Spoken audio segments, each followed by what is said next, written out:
Hi, this is Some Color Mage, and with me today are... Can I use as usual? Techno Obliterator. I'm back again. Hi. Hope you missed me. And this time we're going to finish Chapter 1. Somehow. Somehow. And discover a new recipe.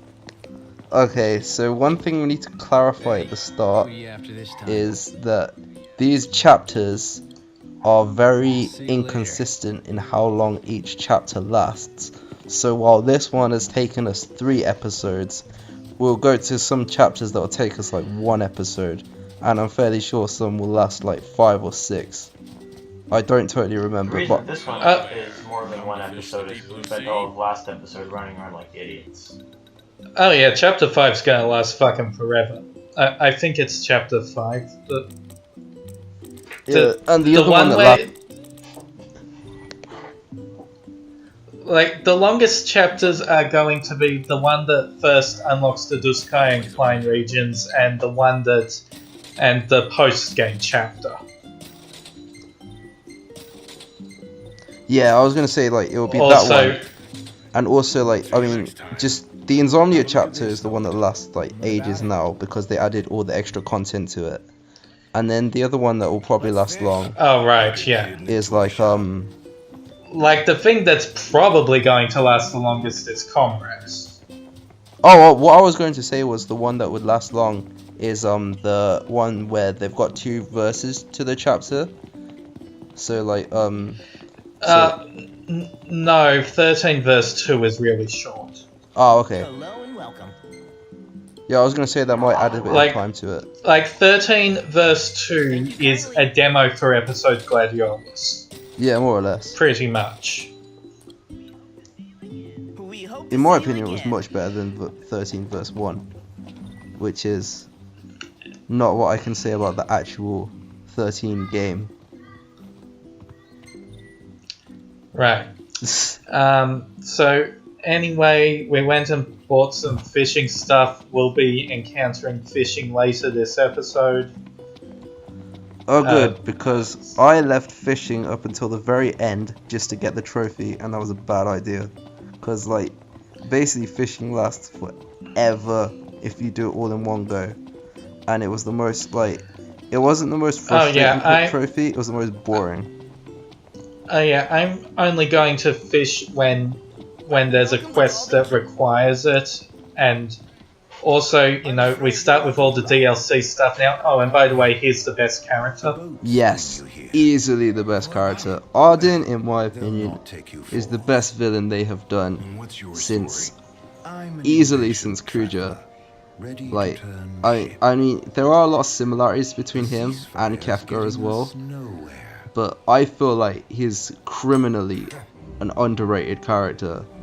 Like, what's this? I mean, sort of souvenir. just his dialogue is so good. Like, the characterization is so good. He's got a great backstory, a great motivation. You know, he's easily the best villain they've done in a long time. So, and it's just a shame because if the story was told a little less clumsily, I think more people would realize that. You believe what that guy said about the port being closed? I'm skeptical, but I won't discount Like, the possibility. I mean, you can kind of like, you can tell at this point that he's a bad guy, but the thing about Arden is he always, throughout the story, kind of leaves you guessing. He's a little like unpredictable like that. You can never tell what he's planning up until right the very end, and that's when it all suddenly makes sense why he's been acting a certain way. Like, Arden is just a professional like douchebag, and I love it. Like, such a good character. Anything catch your eye? Right.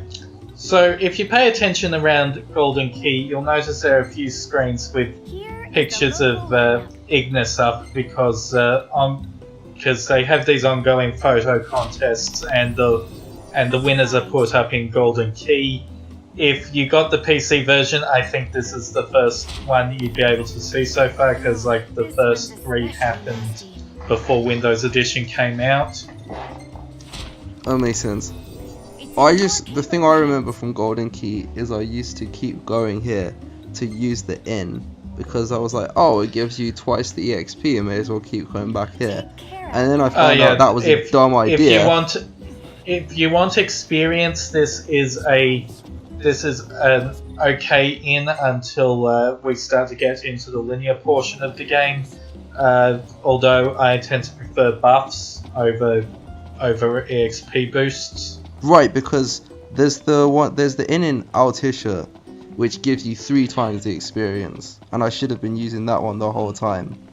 But basically, when I was doing my power leveling, I kept going to this one up until I discovered Altisha is so much better. I'm like, oh, I'm such an idiot. Once you unlock Altisha's in at like the halfway point of the story.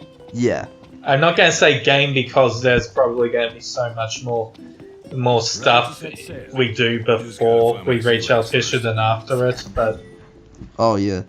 But yeah, halfway point of the story is the best in for experience in the game. See, like, I do prefer buffs normally, but like when I was power leveling, like you kind of want to use the ins and use the experience, because like otherwise it kind of feels like you've wasted a lot of the last few hours if you just use them on a little buff that you could have instead tripled like your efficiency by using the in, I guess, so you don't have to keep repeating the same thing over and over. So that's why I used to like spam Altisha to do that. But like in any other scenario, you'd want buffs. Is grinding necessary? Well, as you can see by the fact that I'm about to challenge crabs about twice my level and still win, really not much. Yeah, not at this stage, but when you get to like the end game bosses, then I kind of needed it. Like, I mean, even then it kind of doesn't make the hugest difference in the world, but I still feel like I benefited from the extra levels, if that makes sense. But the one thing that annoyed me was I don't know how I managed this, but I managed to get to like finish all the content in the game without getting a Gladio's skill to level 10. You know, that's the skill you like level up by walking around all the time. Somehow I managed to not... the random item drops. Yeah, somehow I managed to not get that to level 10. So what I had to do was I had to use a rubber band on my controller and stick my 2 analog sticks together so that Noctis would be running around in a circle repeatedly and leave my PS4 on overnight. And then I had to do that so that they get enough steps in to level it up when I next use the PS4. And then it I've only done the rubber band trick for anything once, and that's for the slot machine fragment in 13.2. Oh, makes sense. Because if you go a rubber band correctly, you can just hold down the spin button and it'll happen endlessly until you get like the number of coins needed for that fragment to happen. The thing is, fights in this 13.2 game... is bad. I know. Like, I'm starting to remember how long fights in this game last. Like, they last a while, and it's basically just you bashing the enemies all the time, and then occasionally using a healing item. And I remember, yeah, it also doesn't help that I'm really bad at defending in this game. Is it like, did it take a while to get used to the PC controls? Because I imagine the first time you played it was on PS4, right? I plugged my PS4 controller into my computer. Oh, okay. Oh, so you don't have an excuse then. Oh, I'm so glad they added this. You can do multiple hunts at once. Like... Yeah, it's the same controls except the touchpad, instead of opening the map, has somehow mapped itself to the attack button. Interesting. So, like, you just use share and options as select and start like you would on any other controller. Oh, that makes sense. Like, it's just such a godsend that they made it so you can do multiple hunts at once now, because like going back and forth between the areas was such a pain in the ass, and they must have easily added on like an hour to the game's runtime or something like that, and like that's just like it would have just been too like frustrating if they kept it in. But I mean, I guess like So now here's the crabs of even higher level, because that last fight was totally a good idea. it's good that you keep opening up with spells though, because that's like, although the spells aren't even doing that much, so this fight might just last forever.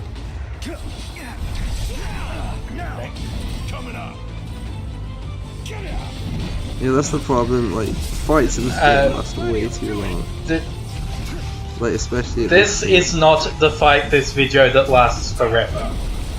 Oh, I'm not surprised that there's something longer than this.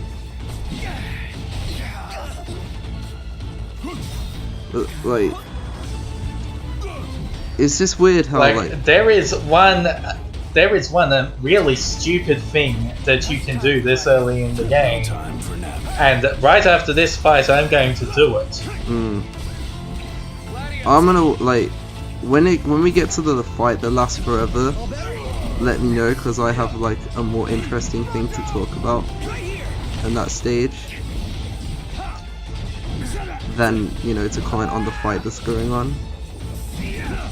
But if this fight's like not gonna last too long, I won't bring it up now. I'll save my interesting story for then.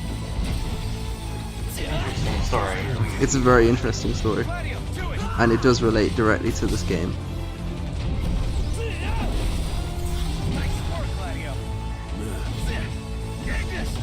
Of course.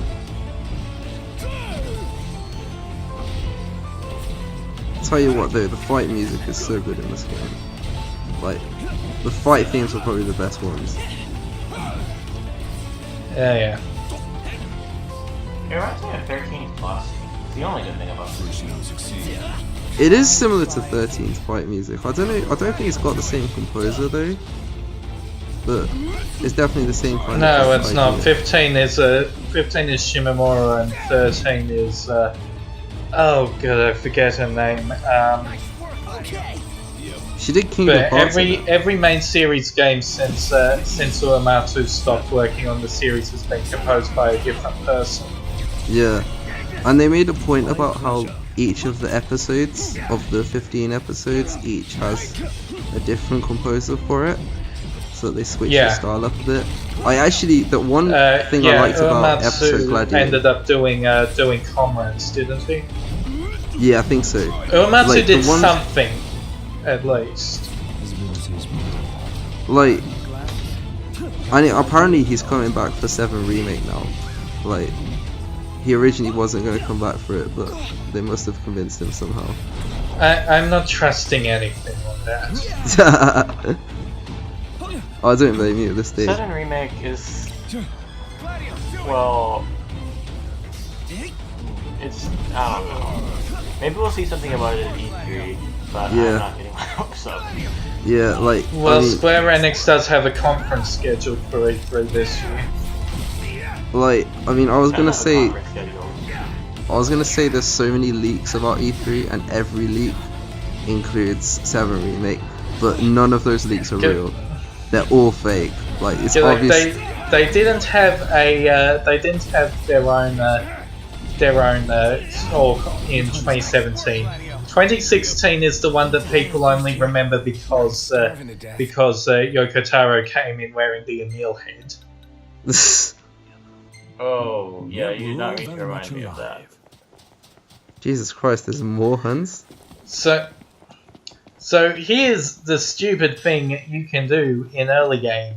This really stupid thing you can do in early game is try to fight goblin type characters under leveled. I don't know why you'd do that, but I'm sure it made sense to you at the time.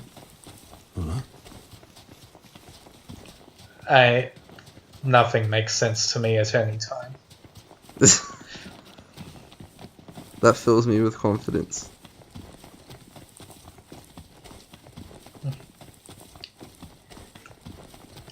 Let's see where this is Yeah. going. You see, goblins are really fucking fast, so you need to be able to hit them with a fast weapon like the knives really, really goddamn hard. I am currently incapable of doing that, because my knives hit for shit damage at the moment. That's not good. Stay alert. Oh, this is wait mode. I keep forgetting. Wait mode is a thing. Oh, so this is you switching to the knives. And I assume learning that the knives aren't very useful. Oh, knives are useful, I've just got weak knives. No, I mean your specific knives are not. Because I'm pretty sure like the most Like, say, powerful... not even the fire did that much. Like, I don't know if it's still the case, but I think like the most powerful weapons in the game are knife weapons.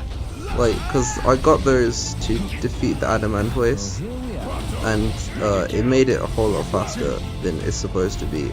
Like, because I managed to beat Adamantoise in 20 minutes time, whereas I know most Let's Plays have been dying. Knives are good weapons. It's just early game, and the best knives I have are the mage mashers. Yeah, that's not really helpful then. So is this the fight that lasts forever? Pronto. Yeah. Or is there another one later?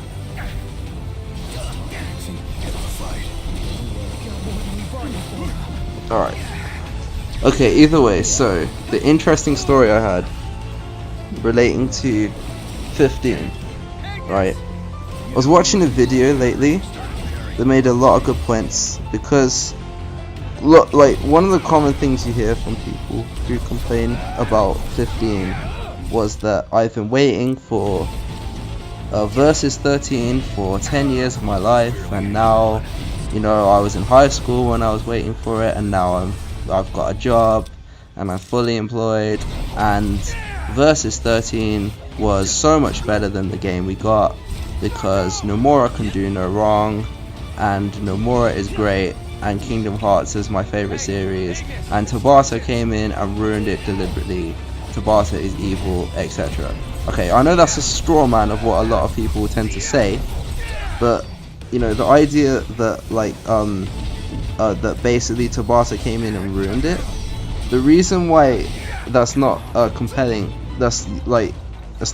argument to make to knock what Tabata did to this game, is because essentially how Nomura works is that he doesn't really make like full ideas for games early on. He makes ideas for cool things in trailers, and if you look at what's in Versus 13, you've got a lot of cool stuff in trailers, but you haven't got like a properly thought out story, basically. So what would end up happening is that like Tabata would throw in a lot of characters, like I think Core was one of them. Like he'd end up throwing in characters into the game and giving them like a small part, and his justification for that was, well, we have to put them in because they were in the trailer and people would be disappointed if they didn't show up in the real game. So basically, like, and that's the reason why he had to completely rewrite the character of Stella and give it a new name, was because like Stella had not been a thought out character, and the direction he wanted to take with the character was so different that they just thought, we can't pretend this is the same character, so we're just going to give it a new name. So essentially, like, the plot and framework for Versus 13 wasn't really there at all. It was just, he just came up with stuff that looks good for trailers and then barely developed the game at all. And so it was Tabata's team that basically had to develop everything, and that's why it barely, like, the final product barely resembles what's in those couple of trailers. So essentially, yeah, so to all the people saying like, you know, we should have just stuck with Versus 13 and we should have just stuck with Nomura's idea, well, Versus 13 barely existed, you know, there's barely anything to work with, and Tabata was doing the best he could. So yeah, so that's interesting like story. I thought people wanted to know about that. Is versus 13 is barely there, and 15 was like basically what they built was a game based on the vague concepts of a few trailers. In that time, I killed 0 goblins out of 7. I was beginning to wonder Well. how long is this? I think I want to go like 10 minutes. maybe Till go I get there. like some nachos and pizza and like some yogurt or something. The answer is this fight runs for about 10 minutes. I could go for pizza right now.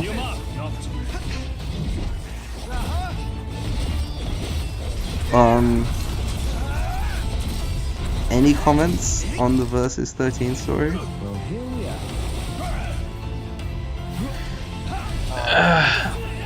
I mean, honestly, ultimately, we have no idea what was going on. It sounds like from, you know, basically Nomura's own comments that they hadn't gotten started on the game until the PS4, because they were starting to get out dev kits and stuff because he thought the game just wouldn't work on PS3 with what he wanted. So yeah, So yeah, the thing is, the game seems to have been repeatedly stalled either because they didn't think they were ready to pull it off, or because of Square Enix's numerous other disasters at the time. Oh yeah. Like, remember, this is the company that had to cancel and remake an MMO. They were kind of fucked for a while there. Yeah, and the reason they had to do that, essentially, bad engines, right? Because basically, that was the time when they said oh we're yeah, going to but have using crystal and tools everything. for an MMO was a really stupid idea. Yeah, like I heard from I think it was Yoshi P or someone who basically said that all of original 14's problems with development basically came down to the fact that they were using crystal tools. I don't know how true that is, Right. but that wouldn't surprise me. Well, also unoptimized code in general, like the NPC, the player character has the same amount of shader code as a potted plant. Mm. And this creates Ba- disasters like the giant fucking sheep problem. Yeah, it was a very Basically, buggy what game. happened with 14 is that they went all in on graphics without thinking of what effect that would have on being able to actually play the game. End result, they had to cancel the PS3 version of the original 14, and like the actual gameplay mechanics are a whole different thing. They basically just tried to make 11 but with a few differences, and it turns out people didn't want that anymore, but that's a different problem. 14's engine and graphic problems, it basically caused all of the major issues, like the fact that they had to reuse a ton of the map, and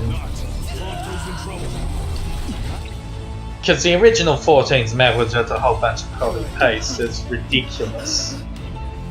Oh, I know. I remember when I was playing 14, I remember basically any of the levels that came straight from original, like Free Realm Reborn, those were the levels I didn't enjoy.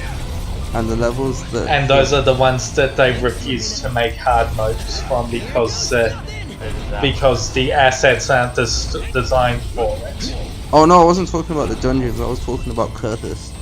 I hated Kurthus so much. I hated it. Kurthus Central is the only region that's the same as one from the original game, and even then it's got quite a few differences because, well, first of all an Ice Age hit Kurthus between the original game and the Realm Reborn, and also I believe Natalan's a new addition.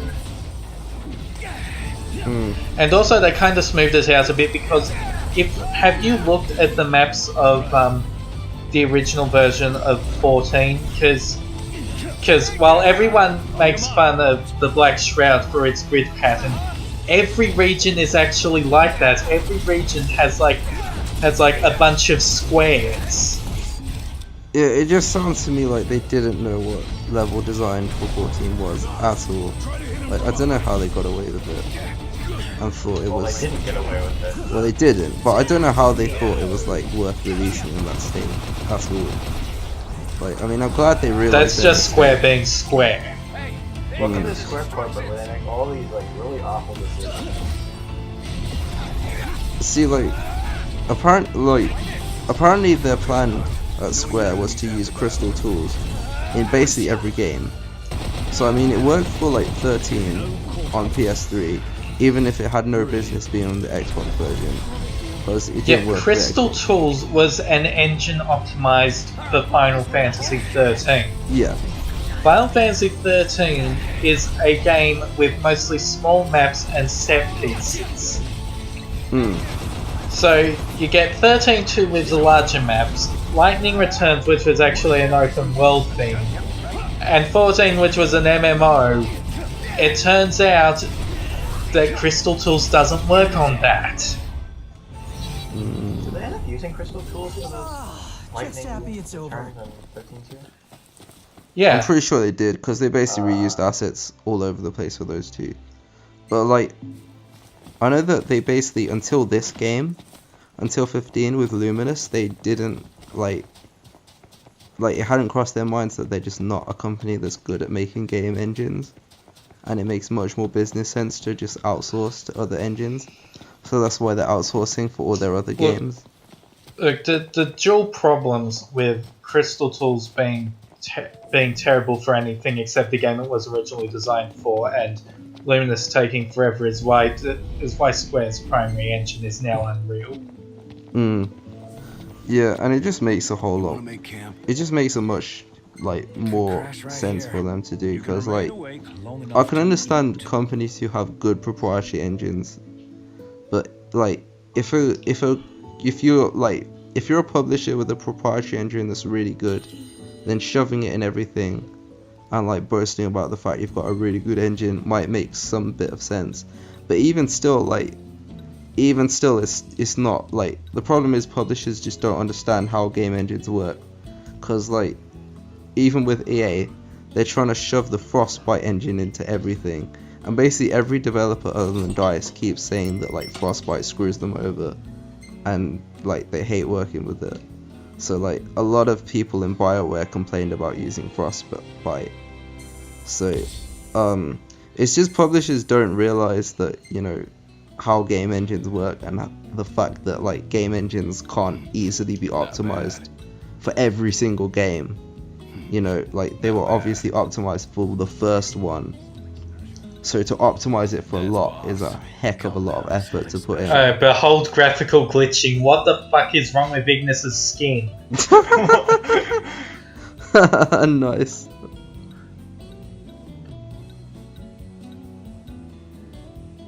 Like, but yeah, like, I mean, it just makes more sense for them to outsource to third-party engines now, which is why, and like, I think the boss of Square Enix came out recently and said, you know, we're just going to let studios handle it on a case-by-case basis. You know, it doesn't make sense to use one engine for every single thing, which is the same approach that like I think Sony uses for their first-party games. And it's like, you know, if you'd made that, like, if you'd come to that realization 10 years ago with 13 original, then you would be in a much better position as a company. Also, Square fucking know how to use the Unreal Engine. People have had hands-on experience with Kingdom Hearts 3. It runs well, it looks great. And that's, what, Unreal 4. It's working out for them. That's good, yeah. Like, everything I've seen of Kingdom Hearts 3 looks quite promising. Well, this was like the easiest. I think this was the easiest tour. Yeah. So this it's sort of going to teach you about sprinting. You have a stamina gauge, and the thing is, when you're just about to run out of stamina, if you hit sprint again, your stamina gets restored to full. It's weird. There's one other thing though. You know how this version of the game came with all of the DLC that was out at the time? We're going for a run. I do. Nice and simple. What? You see, that might include a little something I have equipped. This one accessory And no better time to That that gives you infinite stamina when running. to make it interesting. What say we race? Race? So Gladio has no idea what the hell he's getting into. Noctis So is the he's sprint king. Can I? That there's the goal. Which is that one? Which Let's one get started. does it? Oh, we're going to see in a minute. Oh, I forget exactly what it's called. I already have it equipped. So I'm guessing in a minute Gladio will But yeah, you can see that my stamina bar's not showing because I've got infinite stamina when running.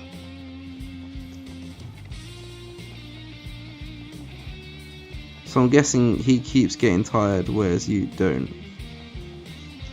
Yep. I just remember this tour reminds me of that one GTA mission where you have to like outrun some woman, and I used to get stuck on that one mission all the time, and I'm like, this is the mission I'm getting stuck on. In GTA, I'm getting stuck on a mission where I can't out sprint someone. I was like, oh. So that just annoyed me. And then I didn't like getting flashbacks to that. Yeah.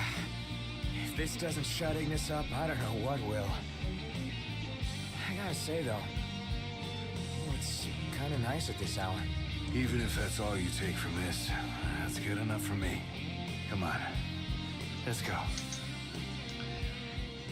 So that's probably the first tour people are going to encounter. Because I was fucking around earlier, we already got that one with Ignis's cooking. Yeah, that was the first one I encountered.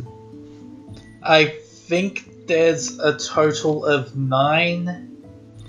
It's about tours, 9. 1 per character per region. It's about 9, yeah. I think it's either 9 or 12. It's around 9. I don't totally remember anymore. But I remember there's that one tour where have we done the tour yet? Where Noctis tries to hit on Cindy? That was in the what's it called region? The first region. I think you got something mixed up there because Prompto's always the one that's trying to hit on. Oh, Prompto, yeah, Prompto. That's what I was on about. Yeah, where Prompto tries to hit on Cindy.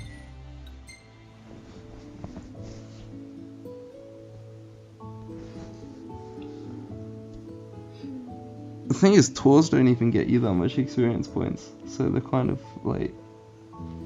just a chore. They're just there. Yeah. I think it adds to your overall count for that one trophy, where you if you do about, I think it's 70% or something of a side quest, then you get the trophy. So I'm really thankful for Square that they didn't make you do all the side quests in this game, because probably the weakest part of this game are the side quests and how boring some of them are. Yeah, there are 2 different types of side quests where... No wait, there are 3 different types of side quests where you basically just have to be randomly driving around and to pick up the quest, because there's the kind where there's an injured person and you have to give them a potion, and there's the kind with a broken down car and you gotta give them a car repair kit, and there's also the one where sometimes Prompto will want to take a photo. Welcome back. I know, it's just the problem with this game was Really they knew that side quests had to be in some form, and they came up with some really good ones. And then obviously what must have happened is about several months before the game was releasing. They're like, oh shit, we haven't got like enough side quests in, we haven't got enough like extra hours of game to be added on, and that's not good, so we need to come up with something. And then they just threw in this really random shit, like, and it just side wasn't thought quests out well. are almost entirely either fetch quests or go here, kill thing. Yeah, exactly, and it's just boring. There's not a lot of variety in them. And fetch quests often end with you killing thing too, so Yeah, it's just really frustrating. Checking it out. Like, it's the most boring part. Looks like fun to me. Like, Then you go.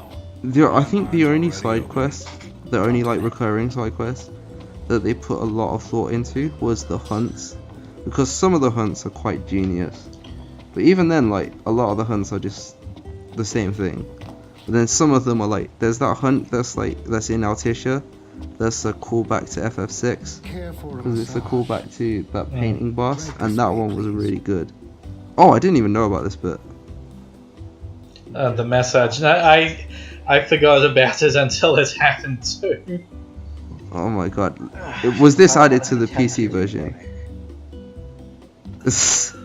What the fuck? Was that added to the Royal Edition? I don't think so. Oh my god. I had no idea about that bit. But that's just giving me bad flashbacks to 10-2's side quest. There is a reason why I didn't finish 10-2.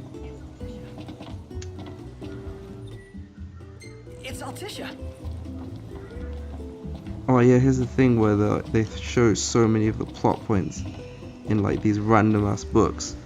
Yeah, like they just show like huge plot points and stuff like that you can easily miss. Yeah, and then you have to jump in front of them several times before the pattern recognition actually works and reads it for you. Yeah, who thought it would be a good idea to map the interact button to the same thing as the jump button?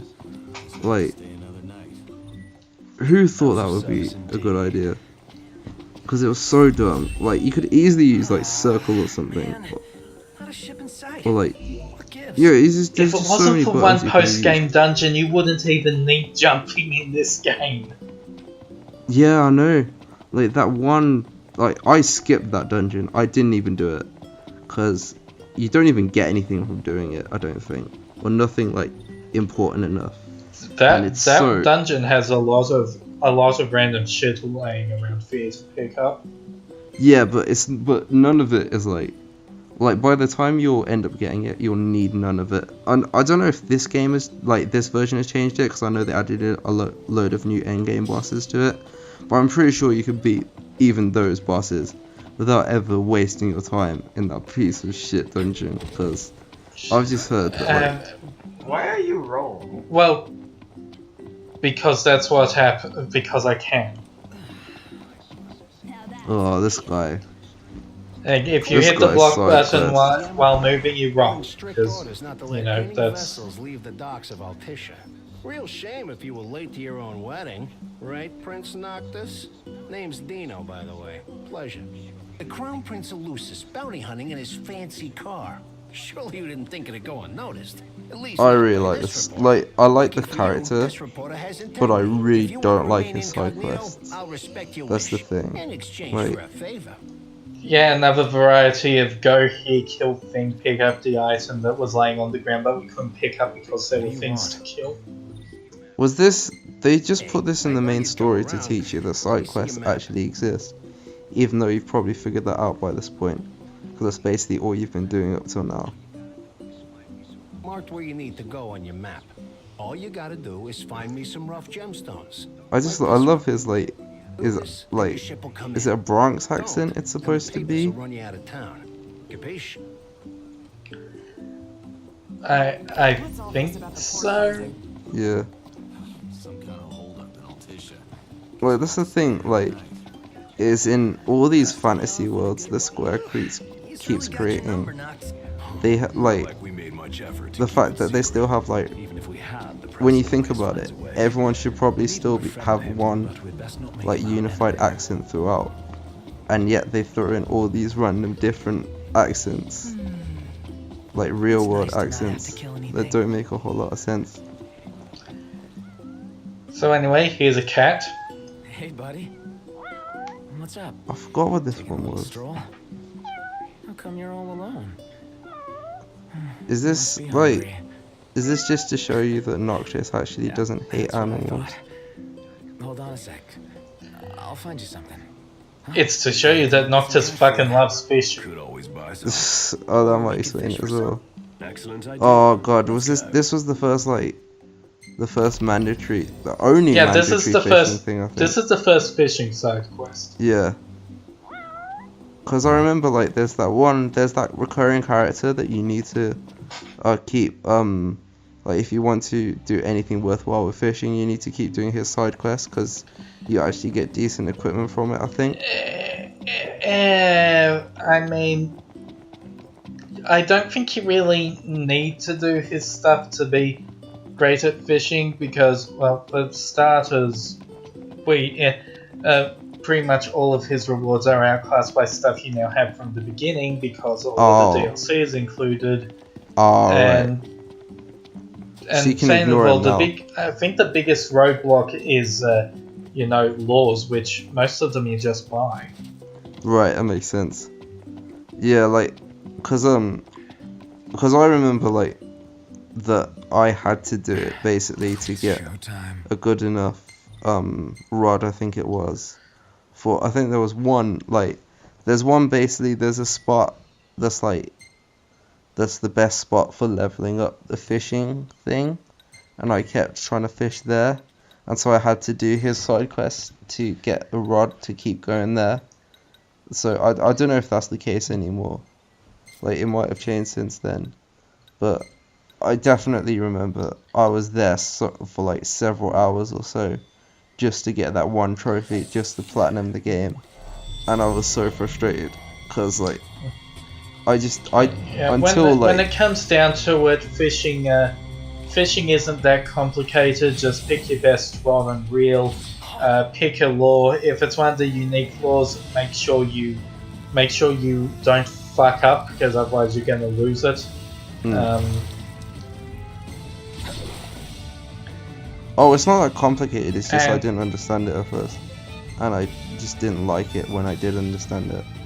Like I was literally just music, though. That's very important. yeah, the music's good. Yes, this is the most intense battle thing in the game. I wonder if they actually like came up with this for a battle theme, and then they thought, well, we have no place to use this. Why not just use it in the fishing minigame? All right, this one's perfect. Also, Square, for whatever reason, decided to make a VR version of just this. So they wanted to test VR somehow, and they decided to base it on the fucking fishing minigame. For whatever reason. I mean, it's better than their original idea. Their Which original was idea was so basically- terrible. Well, it was basically you play as Prompto during the Deadeye fight and then spend however long staring at Sydney's tits. Yeah. Sounds Like, a I don't know what cigar the fuck here. that was What are you about. talking about? Screen Exposed fan service.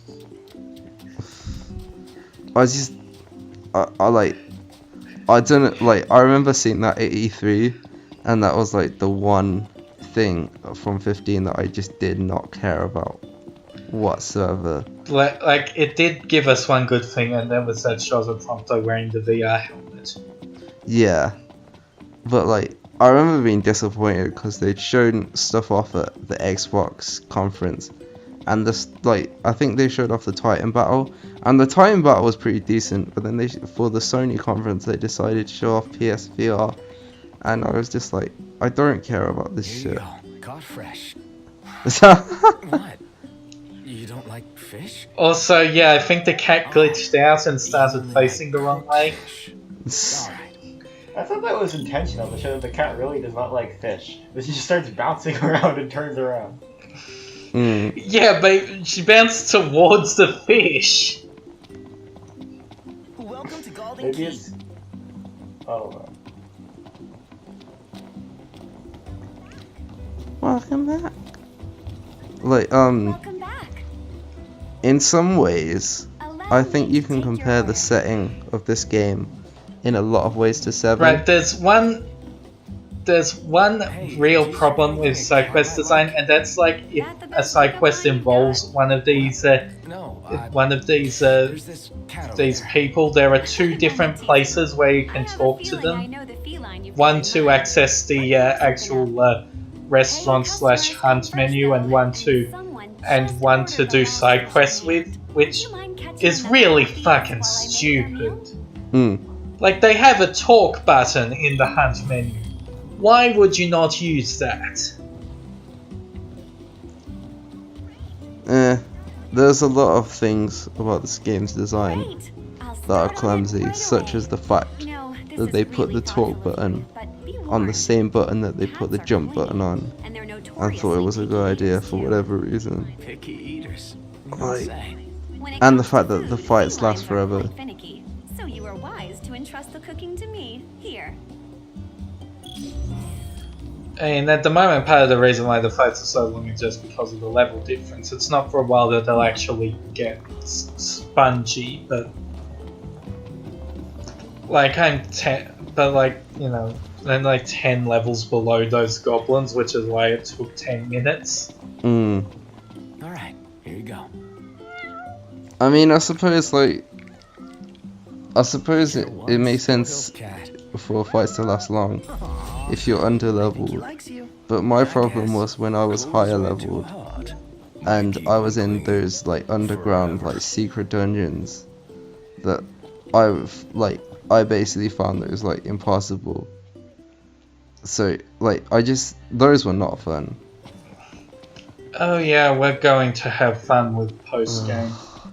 Like, I just did not enjoy those dungeons at all. They were just... I'm pretty sure that's the sole reason they made it so you can level up from 99 to 120. I don't know if that's still in. But I remember one update let you do that, and I just found that hilarious. I'm pretty sure that's still in. Yeah, it wouldn't surprise me. But, like, I just remember that I was hating those dungeons so much, and then I beat Adamantoise without finishing the final 2, like the hardest dungeons. And I remember like, oh, nice choice of music. But anyway, like I just remember that like a month or so after I'd finished playing the game, suddenly you can level up to 120, and I just laughed so hard when I saw the update, because it's like, holy shit, they finally realised that that dungeon was ridiculously hard. I mean, props to them for including bonus dungeons, because like I always love good bonus dungeons, but the ones they added in this game like are so hard. Because it's... I think the menace dungeons being stupidly hard is kind of part of the point. Well, yeah, to an extent. But then the ones they added in this game, like they made the enemies way overpowerful, and they made them way overpowerful, and they made you like go down like I think it's 20 floors or something without you being able to like access anything to get healing potions from. So if you run out of healing, I mean, right? Yeah, those are the menace dungeons. Yeah, the ones that are underneath the dungeons that are already around that you need the post game key to unlock. Yeah, and those are like I hated the menace dungeons. They were such a pain in the ass. Like, I mean, I only finished about half of them because the other ones were so hard, and I managed to like get the right weapons and everything to defeat Adamantoise, so I didn't need to stick around any longer. But they were not fun. So now we're on our way to collect the gemstone for the journalist asshole. Oh yeah. This one, I remember something happens in this bit. Like, I don't know if it's just a standard fight. You could see over there, there's that giant bird there. We're going to have to approach this situation with cat-like tread. OMG. We're supposed to get near that thing? I don't remember what happens in this mission. I don't remember if you have to fight it. Oh, is that the music that they put? Cat-like tread! Did they put that music on every time you're like massively underleveled for the fight? Is that how it works?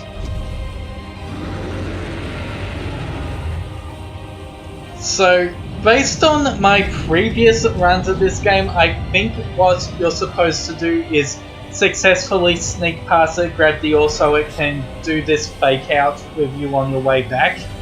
However, I somehow managed to fuck that up, and so you get that happening before we grab the mineral. thought we were at journey's end. That feat was Wait. fit for a king. I just totally don't remember that bit. Like, there's a lot of just mundane stuff you have to do at this stage. There's a lot of mundane stuff you have to do before there's actually any story to the game. And the problem is that, like, a lot of people... This is like the last thing you have to do before the plot begins. Yeah. So, like, at this point it starts to actually pick up. But then, like, the problem is a lot of people early on will basically just be doing all the side quests. And they'll be doing the mundane stuff in the story. Oh, I can argue that the plot doesn't really pick up until things get linear. Like, there are a few moments where it seems like it's going to start picking up, but then it's just kind of slow again until... Here we are. Nice. Yeah, it doesn't really just pick up and stay picked up, I guess, until you're in the linear section of it. Right, but that's the problem, is a lot of people will be easily mistaken for thinking, oh my god, the whole game is just full of mundane, tedious tasks all the time, and there's no story here to keep me interesting, why should I keep playing? I feel like a lot of people who had a problem with 15 ended up thinking that. So, like, I mean, the pacing early on, the pacing throughout, let's be real, is probably the weakest point of the game's story overall. The pacing's terrible. It's just, yeah, like, there's so many good things in the story, they're just not paced well at all. It's like, that's why a lot of people call this game unfinished. And I understand that point. I think this is a weakness that a lot of open world games have, where they have like very awkward. It's like long stretches Nice where you're not work, really kid. doing anything. Sorry for running giving you around such a doing hard those time. side I quests. just had to get my hands on this, even if it meant blackmail. You understand, don't you? You see, Yeah, I mean, like, I know it's true for a lot of open world games, but some games can, like, manage it a lot better. Whereas, At least it's not an endless pile of bugs, which immediately puts it at the very top of the open world pile. that's true. Because, I mean, even, like, I think I had this exact same problem with GTA 5, because I loved that game, but I hated, like, the fact that not only is there mundane stuff to do during the side quests, there's a lot of mundane stuff to do during the main story, and that's why I don't think I even finished the main story of that, because, like, it's just got frustrating. It's just like when open world games basically have you just more or less just going through the same few, like, 15 minutes or however long it takes you to get from one destination to the next, to do the next mundane task, and then return to the NPC task you got the task from, just to collect your reward. Gets kind of frustrating. So yeah, so there was our very first point of no return warning in this game.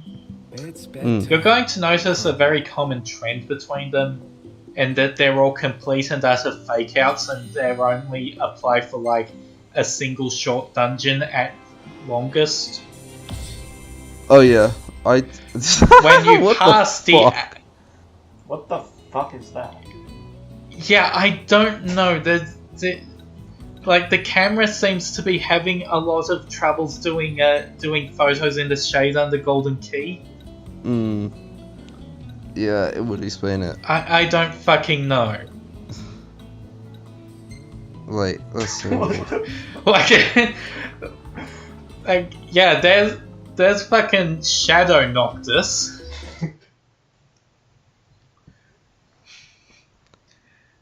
Okay, so this is when they just show footage from Kingsglaive. Yeah, basically. here's Kingsglaive with no context. Yeah. And, like, and they just don't show enough for people who haven't seen it to understand what's going on. I don't think this is the worst. Here's part of another FF15 thing with absolutely no context they do. There's another one later which is really stupid, and I don't know why it's in there to begin with.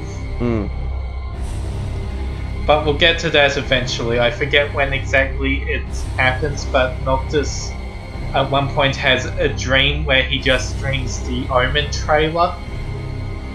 That's just an example of them trying to like use stuff that they ended up making for trailers only and trying to like reuse it so they're not completely wasting assets, more or less. Is like you notice a common thing with this game's development is there's so much stuff that Nomura created just to show off in trailers, and they had to like shove it into the game somehow just so people won't be too disappointed. And it's really... So anyway, King's dead, Diamond Weapon fucked up the city. Yep. Welcome to plot. Hey, morning. Yeah, like, I mean, it's just another example of how like the story is so clumsily told. It's not even a bad story. It's just told so badly Should be back any minute that now. people will be confused all the freaking time. And like, it annoys me. Like, I know they've done their best to fix it, and it's been getting better, but it's still like, there's still stuff like that. Insomnia Falls. What? That's your idea of a joke? I need you to calm down so I can explain. I'm as calm as I'm gonna get. There was an attack. The Imperial Army has taken the Crown City. As treaty room tempers flared, blast lit the night sky. When the smoke about the Citadel had cleared... See, I don't know if in Nomura's original idea, Dead. it was supposed to be like a whole plot about kings and whatever. We had no way of knowing If, Knowing what? that the sun well, was last night. it That But the insomnia. wedding, Altisha. not really, That was the plan. because like, Yet the I reports of the mean, invasion of Overseas. Regis was How could still every a ally to king, be but wrong? But a lot of the story well, we did see the road trip elements as early as like, I don't know, 2 years If only. into the trailers. Right. A lot of it did seem to be based on happening within Insomnia itself. With our own eyes. Right, see, when you look at the plot of this game, it seems more like something like, I guess, a discount Ivalice kind of plot. It seems something more like they would have tried to come up with for one of those games than something Nomura would have come up with. But the whole setting of like having medieval kings in like a modern day-ish setting thing, I think that was still there. Ivalice has never been that modern. Like, I mean, that's like, why I say sure, like, 12 has a lot of high technology stuff for a fantasy setting, but it never tries to present itself as modern, just different. Right. That's what I mean. So like the setting itself is more similar to the 7 setting, where it's modern day-ish to an extent, but there's still fantasy elements to it. But then the plot itself, like, it seems like they're trying to tell the kind of plot you would find in an Ivalice game, except obviously not doing nearly as well. So that's why it makes me think that like a lot of the story would have come from Tabata's team, and that I don't know what Nomura's original plan for the story was. Oh yeah. 'Cause I don't think he even had We know that the plan story for it. isn't Nomura's. Like, I don't think he even had a plan for the original story. He just had a plan for what a few trailers would look like. And then, because that's like, there are a lot of people who say that like with Kingdom Hearts, what he would end up doing was he would make a bunch of cool moments for trailers and then try and work a story around it to fit those cool moments in, and that's why the plot Well, of Kingdom yeah, Hearts with, confuses so many with Kingdom people. Hearts, we know he does that. The secret endings of 1 and 2, like, he's pretty open to the fact that he didn't know what they meant at the time he created them. Right. I mean, let's just, like, I mean, that's typical of Nomura, basically. Like, but I remember with Kingdom Hearts 2, like, a lot of people told me going in that I would be confused by the story and would hate it. And I actually ended up enjoying it a hell of a lot more than Kingdom Hearts 1. Because I was able to keep up with what was going on. Like, so, I mean, a lot of I don't know Kingdom how he Hearts does games it. make no sense if you play them alone, but they do make a lot more sense if you have actually been playing them in release order, which See, I didn't I guess play in is release to be order. expected, but also to a ridiculous degree. Yeah, see, I didn't play them in release order. I just went straight from 1 to 2, and I still understood what was going on. And I was still like, once it made sense to me, I actually really enjoyed it a whole lot more. So I don't know how he does it, but he has this really weird way of just coming up with like cool moments, and then just like putting them together. Anyway, we need to actually talk about the game now. So this is the hill overlooking Insomnia. It's the first dungeon-like area of the game. It's not really a proper dungeon because it's not underground, so it's not under perpetual nighttime rules like most dungeons in this game. It's also fairly short and linear. You just beat up a few Imperials. For some reason, or like the fifth of the level is messed up. Yeah. Yeah, these are really weak Imperial soldiers. These are the trainee robots, clearly. Yeah, other than, like, I used to think... Oh yeah, you're Imperials never were going so to fight any human Imperials. You fight robots or people in giant mech suits. You never really just outright fight a dude. Like, I just remember thinking Imperials were so weak until I had one of those random encounter Imperials where they sometimes just drop the ship on you, and then the ship, like... Oh, you haven't had an Imperial random encounter in fight until they do that several times in a single battle. Yep. I hated that. Like, I mean, I just remember they came at the most inopportune times. I mean, ugh. But then these fights are so easy. I don't know if this bit is designed so that you'll just plow through these really, like, easy enemies all the time. Well, yeah, Noctis is fucking pissed. Yeah, I mean, I assume that's part of, like, the narrative that's going on here. But this bit definitely reminded me so much of Type 0. Like, you can tell. Yes, and be careful because they are ranged enemies, so they can shoot you out of warp points. Yep. Like, this bit is how you know that Tabata worked on this game, because it's so much like Type 0. Well, the other way you can tell that it's by the same people that worked on Type 0 is the huge amount of parts of the plot that feel like there's just same. Yes, that's true as well. And the fact, yeah, like, you can just tell that it's the same team, and they run into, like, basically the same problems, which was a shame.